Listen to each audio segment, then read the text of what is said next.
할렐루야. 네, 반갑습니다. 네, 많이 모이셨네요. 한 3년 전에 제가 왔던 걸로 기억하는데,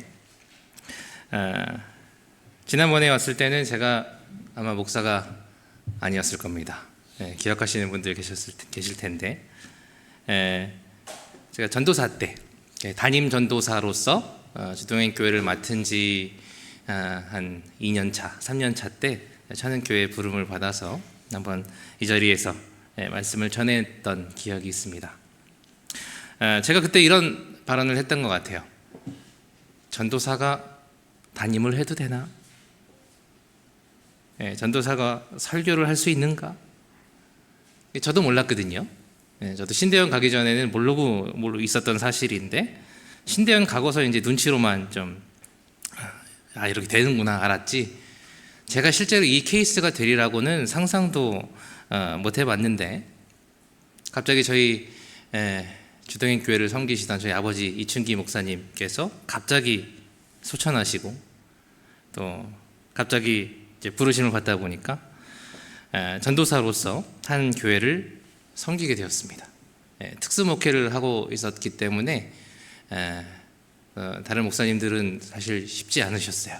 그래서 제가 어쩔 수 없이 주동행 교회를 섬기게 되었습니다. 그래서 벌써 시간이 5년이 된 것 같아요. 19년도에 왔으니까 벌써 햇수로 6년 차네요. 그때 당시에 저희 아이들이 이제 4살, 5살, 지금은 9살, 10살입니다. 그리고 이제 막내도 태어나가지고 이제 33개월이에요. 지금 데리고 오려다가 사실 맡기고 왔는데, 사실 좀 막내가 태어나는데 어려움이 있었습니다. 둘째 낳고 사실 바로 임신을 했었어요. 1년에 한 번씩 따박따박 임신은 했었는데, 유산을 했었습니다. 계속 문제가 있었는지 유산을 계속 연거푸했어요. 그리고 이제 포기하고 있다가 이제 포천 와가지고, 확률로 따지면 정말 말도 안 되는 확률을 뚫고, 확률로 따지면 정말 성령으로 잉태된 것보다 조금 모자란 확률로 저희 막내가 태어나게 되었습니다. 그래서 지금 이제 아이 셋을 키우면서 이 사역들을 이어가고 있습니다. 참 감사한 것이요, 우리 천은교회에서도 때마다 기도 제목을 받아가셔가지고 저희 교회와 저희 가정을 위해서 기도해 주시는 것을 잘 알고 있습니다. 이 자리를 빌어서 참 감사의 인사를 드리고요. 또 이렇게 오늘 또 부족한 저를 불러주시고 말씀을 전하게 해주신 하나님께 또한 감사를 드립니다. 천은교회가 이제 선교의 달을 보내고 있다고 들었어요. 참 의미 있는 시간이셨을 것 같습니다. 저도 선교에 참 관심이 많았습니다. 지대한 관심을 가지고 있기 때문에 저도 이 선교의 달 같은 이런 행사가 너무 좋아요. 저희도 막 하고 싶습니다. 선교의 달 같은 행사를. 근데 아직 여건이 안 되어서 어렵지만, 사실 저는 일본 선교에 참 관심이 많이 있었습니다. 신대원 때부터 일본 선교 동아리, 그러니까 중창단이 있는데, 중창으로 일본 선교를 다녀오는 동아리에서 단원으로도 있다가 이제 2학년 올라가면서 지휘도 맡고 해서 관심이 많이 생겼어요. 그래서 마음이 너무 또 쌓이다 보니까 이거는 일본 선교를 하라고 하시나 보다. 그래서 3학년쯤에 선교학 교수님을 찾아갔습니다. 일본 선교 하겠습니다, 교수님. 그런데 그 바로 다음 날 아버지가 돌아가셨어요. 바로 다음 날. 이게 뭐지? 일본 선교를 막으시는 것 같더라고요, 하나님이. 너 거기 아니야. 너 포천 가. 지금이니까 이렇게 웃으면서 이야기하죠. 정말 장례식장에서는 슬퍼할 겨를도 없이 그냥 고민만 했었으니까. 그때 막 노예 목사님들 오셔서 꼭 전도사님이 이어가셔야 된다고 말하시는데, 어찌나 이렇게 막 원망스럽던지 모릅니다. 분명 제가 어제까지는 분명 들뜬 마음으로 막 선교하겠다고 좀 마음 먹고 담당 교수님 찾아뵙고 한 건데, 그렇게 되니까 정말 이제 선교의 꿈은 저 멀리 가는 것 같고 하늘 끝까지 날아가는구나 싶더라고요. 사실 이 일본 선교에 대해서 제 아내는 좀 반대를 했었습니다.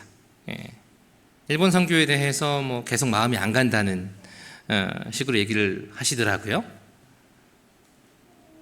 제가 그냥 뭐 일본 선교에 막 뜨겁다고 얘기를 하니까 그냥 그거 뭐 잠시 빌 받아서 뭐 기도도 안 해보고 막 결정한 거 아니냐라고 생각한 것 같은데, 사실 아닙니다. 그냥 그때는 정말로 제가 태어나서 그렇게 기도했던 적이 있었었나 싶을 정도로 막 일본에 대한 막 마음이 꽉 차 있더라고요.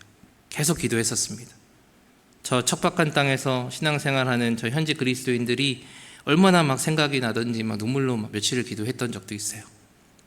그래서 사실 아내하고 상의 없이 교수님 찾아간 겁니다. 벌 받았죠 뭐. 네, 여러분도 부부 사이에 혹시나 혼자 결정하고 하지 마십시오. 큰일 납니다. 네. 아무튼 일본 선교는 이제 바로 접게 되었어요. 네, 바로 접게 되었습니다. 그래도 이제 재학생들하고 같이 갈 기회가 또 생기게 돼서 코로나 때 빼고는 계속 이제 일본을 다녀오긴 했어요. 프라텔리 그 중창단 동아리하고 같이 고문차 아니면 지휘가 또 필요할 때가 있으면 지휘로 섬기면서 매년 지금 다녀오고 있습니다. 아마 내년에도 가게 될 것 같은데, 그리고 이번에 9월에도 지난번에 삿포로 지역에 그 교회를 갔다 왔는데 찬양팀 코칭을 좀 섬겨달라는 초청을 받아서 이번 9월에도 일본 삿포로로 좀 다녀오게 되었습니다. 근데 이런 마음이 드는 거예요. 하나님께서 너 딱 그냥 여기까지만 해라. 일본 선교 여기까지만 해. 네 역할은 여기야. 딱 이거야. 하시는 것 같아서 좀 마음이 참 계속 무겁긴 합니다. 한편으로. 그런데 한편으로 하나님께서 이런 마음을 주시더라고요. 일본? 그래 좋다. 얼마 전에 우리 조국 목사님도 파송 받으셨잖아요. 이집트? 좋다. 그런데 내 백성은 이곳에도 있다. 우리나라에 목사도 많고 교회도 수도 없이 많이 있지만 복음을 들어야 할 내 백성은 이곳에도 있다라는 마음을 주시는 겁니다. 제가 그걸 알고 있었거든요. 알면서도 모른 척하면서 살았더라고요. 여러분, 제가 포천에서 왔는데 포천에 여러분 외국인이 얼마나 많이 사는 줄 아십니까? 포천 인구의 12%가 외국인입니다. 12%. 행정적으로만. 그러니까 행정적으로만 12%지 불법 체류자 엄청 많거든요. 불법 체류까지 합치면 20%가 넘을 수도 있대요. 엄청난 수입니다. 관리를 이렇게 못하나. 포천이 특히나 더 불법 체류자가 많다고 들었어요. 여기 포천 공무원 안 계시죠 혹시? 예.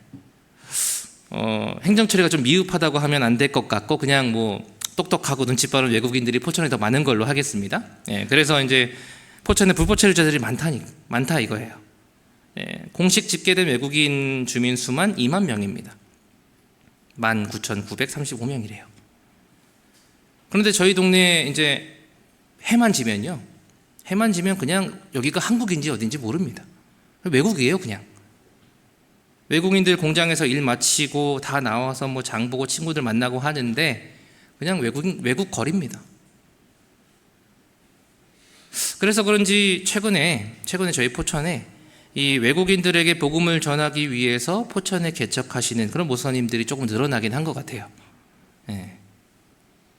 또 저희 선배님 중에 합신 선배님 중에 대선배님이 계신데 일찍이 제 포천에 터를 잡으셔가지고 아주 외국인 사역을 멋있게 하시는 목사님도 계십니다. 이제 은퇴를 거의 앞두고 계신데 그 사역을 배우려고 이제 여러 선교사님들이 포천에 오셔서 배우고 가시고 그래요. 저도 한번 찾아가서 이제 세미나에 참석하고 해봤는데 그때 또 제가 느꼈죠. 외국인 사역은 내가 할 게 아니구나. 네.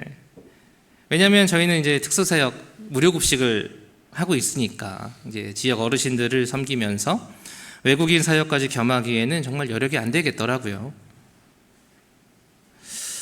한국의 여러 선교 단체들도 저희 포천 지역을 참 눈여겨보고 있습니다.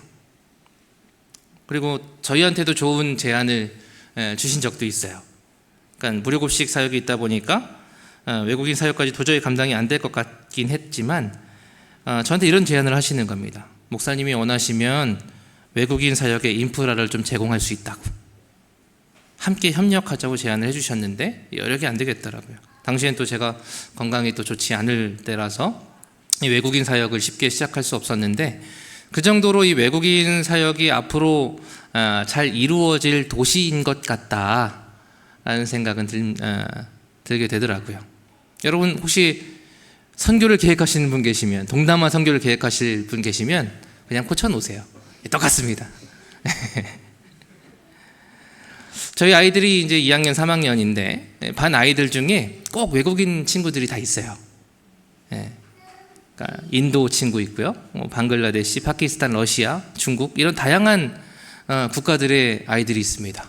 여러분 언제 이 친구들 또 언제 만나보겠어요? 이렇게 다양한 국적인 아이들을. 그렇지 않습니까?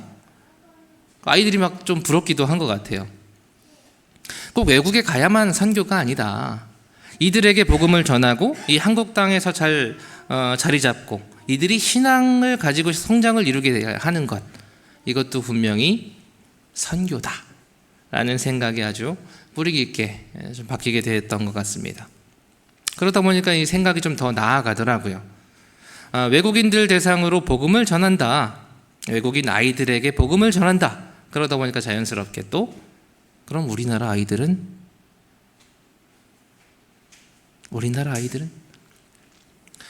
여러분 포천이 아니더라도 사실 요새 어딜 가나 너무 많지 않습니까?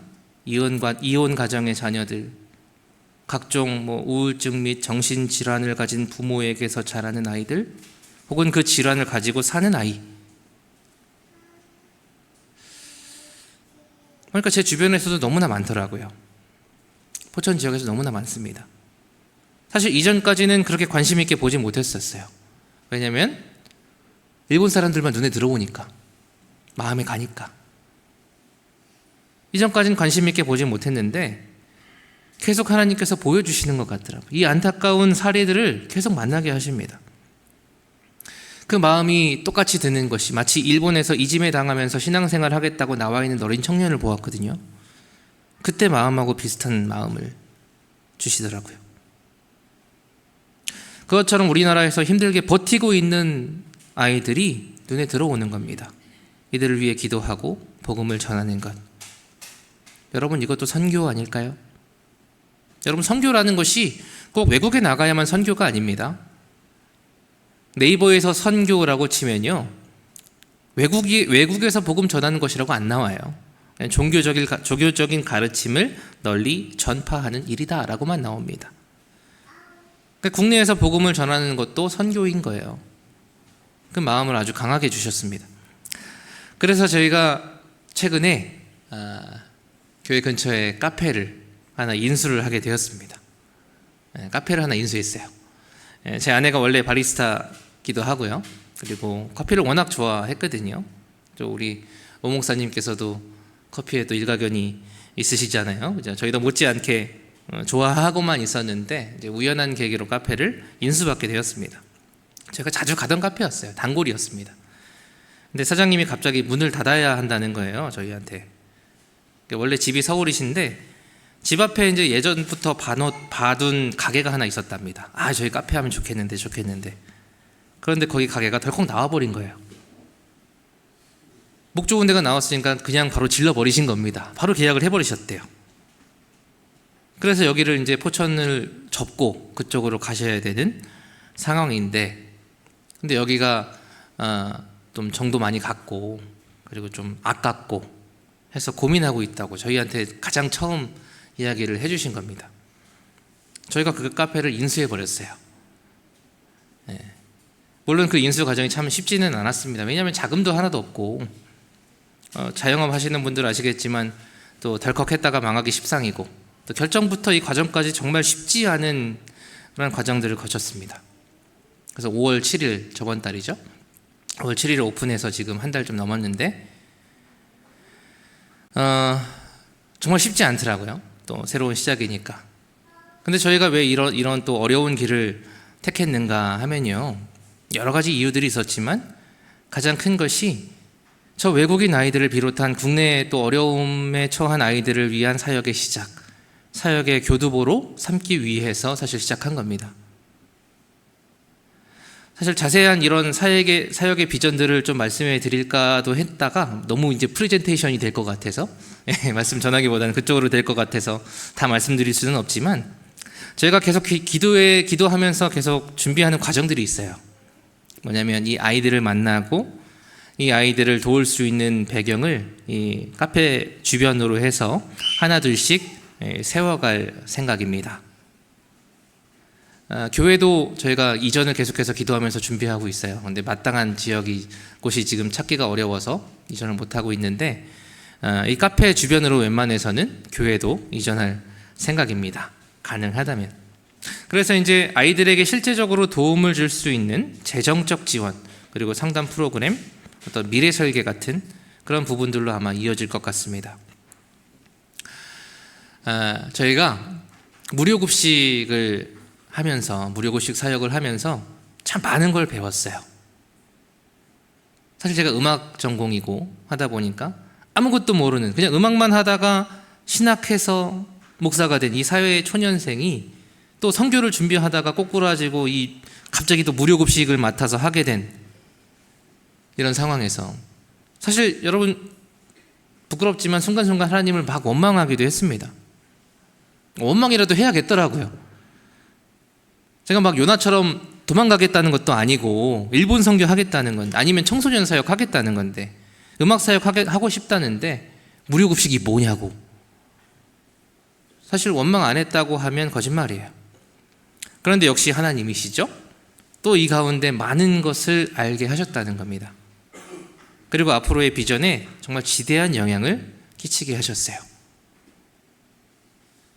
들어보니까 그렇습니다.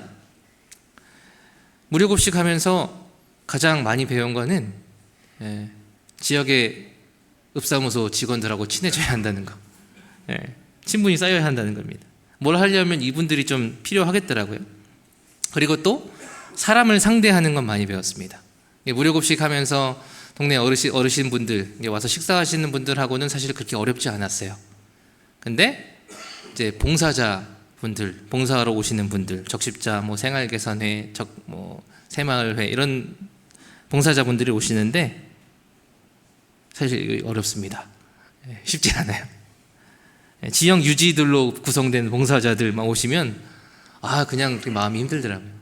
그냥 자기들끼리 놀자판이고, 그 놀자판 이상도 이하도 아닙니다. 그냥 봉사가 아니라 그냥 놀러 와서 수다만 떨고 가시는데 마음이 어렵더라고요. 근데 또 나중 되니까 다 이제 관계가 잘 형성이 되는 겁니다. 그래서 이제 앞으로 또 그분들을 통해서 이 사역의 연결고리가 잘 이어지지 않을까, 연결고리가 잘 되어주시지 않을까 생각도 듭니다. 그래서 보니까요, 하나님께서 하게 하시는 데는 다 이유가 있는 것 같더라고요. 하게 하시는 데는 다 이유가 있다. 오늘 읽은 성경에서 마게도니아 교회는 가난했습니다. 원래 그 지역이요, 마케도니아 지역이 금광도 있고 은광도 있고 상대적으로 농업도 잘 되는 비옥한 땅이었고요, 목재 산업도 잘 되던, 나무도 좋았대요. 자원이 풍부한 곳이라서 도시로 잘 번영이 되었던 곳이었습니다. 그런데 당시 로마 제국이 그냥 눈독 들인 거죠. 가만히 냅두질 않았겠죠? 좋은 게 많으니까. 그러니까 다 독점해버린 겁니다. 그래서 이 지역 사람들이, 마케도니아 사람들이 구조적인 가난에 시달릴 수밖에 없었던 그런 지역이었어요. 그리고 그런 곳에 세워진 교회들이었습니다. 저희 교회도 마찬가지인 것 같아요. 아직 미자립이니까 노회에서 후원해 주시고, 또 여러 교회, 특히 제가 직전에 사역했던 화평교회에서 5년이 지난 지금까지도 여러분들이 많이 후원해 주고 계셔서, 그리고 또 우리 천흥교회에서도 많은 분들이 또 기도해 주시고 하셔서 버티고는 있는데요, 코로나도 있었고 또 여러 가지 일들로 재정이 사실 말도 안 됩니다, 사실. 5년을 이어오게 한 것도 기적이라고 할 정도로 제가 처음 부임했을 때 교회 총 재산이 보증금 빼고 200만 원이었습니다. 200만 원이었어요. 저희 한 달 월세가 교회 월세가 130만 원이거든요. 근데 오자마자 코로나 터져서 성도도 재정도 헌금도 반으로 다 줄어버렸지. 또 원래 성도님들 다 고령이셨으니까 또 많이 또 부르심을 받으시고 다 가시고. 그러니까 사실 교회로서 자립은 꿈도 못 꾸는 정말 구조적인 가난에 빠진 게 아닌가 싶을 정도로 정말 후원 하나로 그냥 사역하는 선교사와 전혀 다를 것 없는 그런 삶을 살게 된 겁니다. 그래서 제가 이 마인드 자체가 한국교회 목사님들보다 좀 더 선교사 마인드에 가깝지 않은가 싶기도 해요. 제 머리 보면 아시겠죠? 제가 머리를 이렇게 기른 이유도 여러 가지 이유가 있지만 이제 아이들을 만날 텐데 사실 이 목사의 이미지보다는 좀 다른 이미지로 보여지고 싶었습니다. 그 중에 제일 자신 있는 이미지가 원래 제 모습, 이제 신학하기도 전에 제 모습, 음악하던 제 모습이에요. 뮤지션의 모습. 그래서 머리를 좀 길러볼까 해서 기르기 시작한 겁니다. 다른 이유도 있어요. 근데 머리를 기르고 나니까요, 한 가지 기가 막힌 것은 제 머리를 보고 누가 스카우트 제의를 하셨다는 겁니다. 카페에 있는데 누가 저를 스카우트 해가셨어요. 포천 관내에 어떤 문화 발전을 위해서 문화센터를 만들었는데 취지가 참 좋죠. 포천의 문화 발전을 위해서 이제 센터를 세운 거예요. 포천에서 음악하는 사람, 문화를 발달시킬 수 있는 여건을 만들어내자라는 취지인데 사실 사람도 없고 인프라도 없고 그냥 재정으로만 이렇게 시작하자라고 해서 시작한 거니까 운영이 안 되잖아요. 그래서 외주를 주었는데 이제 포천 안에 있는 엔터테인먼트, 유일한 엔터테인먼트 회사에다가 이제 외주를 준 겁니다. 근데 그 조건이 포천 관내에 있는 사람들만 데리고 이 문화센터를 운영하라는 거예요. 근데 여러분 포천에 사람 정말 없거든요. 그래서 엔터테인먼트 대표가 막 찾아다니던 참에 저희 카페를 오셨어요. 원래 저희 카페 단골이셨습니다. 근데 제 머리를 보고 분명히 저 사람 음악하는 사람인데 라고 하신 거예요. 그래서 저희 아내랑 막 얘기를 하시더니 음악하는 사람 맞다. 음악하는 목사님이다. 그랬더니 그러면 문화센터에서 일해볼 수 없겠느냐 라고 하신 거예요.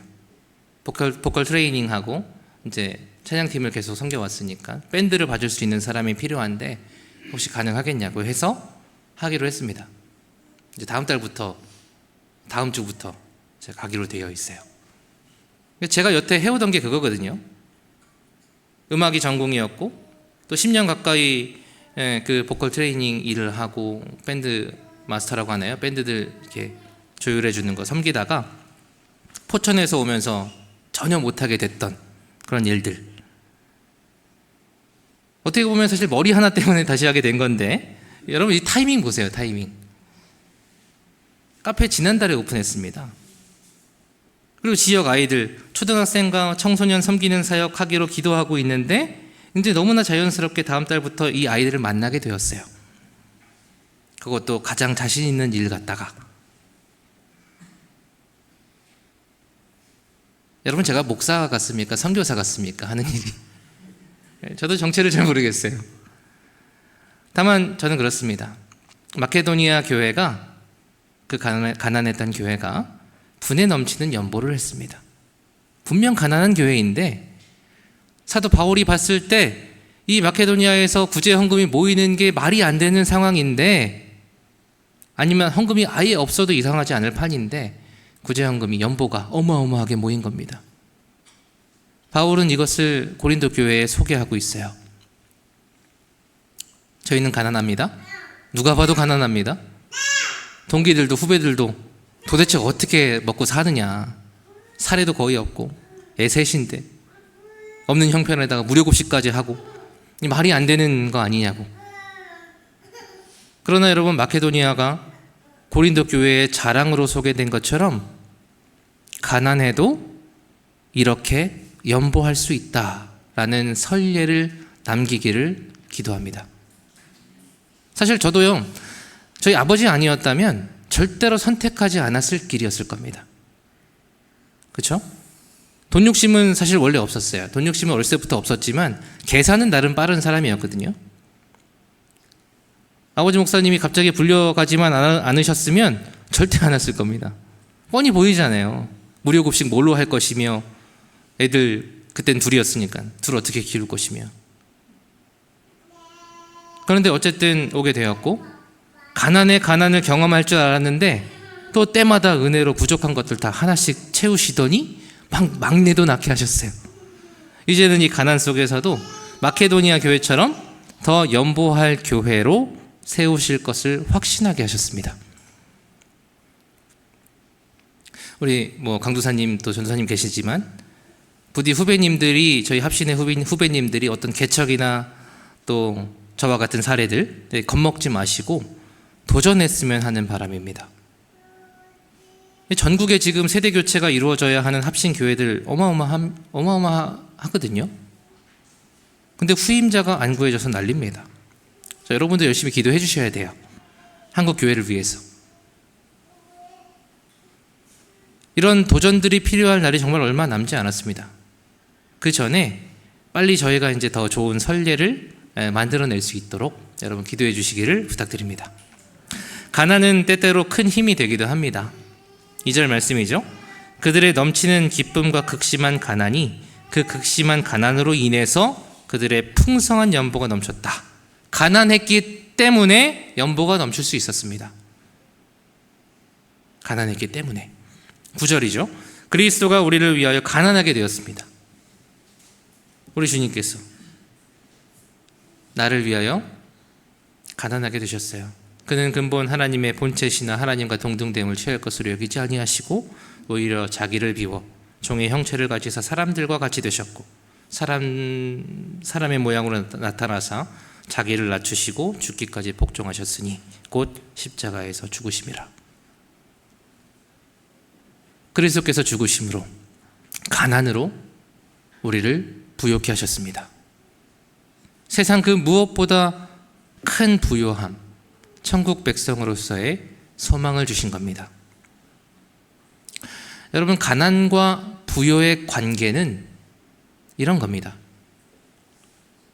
가난과 부요함은 반대 개념 같지만 반대가 아니에요. 가난과 부요함은 상호 보완입니다. 가난해야 부요케 되고 부요하면 심령이 가난해져야 하는 겁니다. 그래야 복을 받죠. 심령이 가난한 자는 복이 있나니. 그렇지 않습니까, 여러분? 마케도니아 교회 성도들은 가난했기 때문에 자신을 주님께 드릴 수 있었습니다. 5절 말씀이죠. 우리가 바라던 것뿐 아니라 그들이 먼저 자신을 주께 드리고 또 하나님의 뜻을 따라 우리에게 주었도다. 나 자신을 주님께 드리니까 하나님의 뜻이 보였던 겁니다. 그 하나님의 뜻에 따라 연보를 할 수 있게 되었던 거예요. 여러분, 이게 답니다. 이것이 성도의 삶, 성도의 삶의 전부입니다.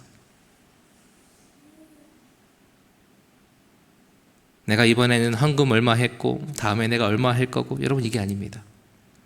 얼마를 했느냐가 중요한 게 아니죠. 나 자신을 드리는 겁니다. 그리고 하나님께서 보이시는 그 뜻에 따라, 하나님의 인도하심 따라 물질이든 봉사든 기도든 선교든 후원이든 병행하면 되는 겁니다. 자, 우리 사랑하는 천흥교회 성도 여러분, 다 부요케 되시기를 축원합니다. 이 세상에서의 돈이 많은 부요함이 아닙니다. 그리스도로 인한 부요함을 누리십시오.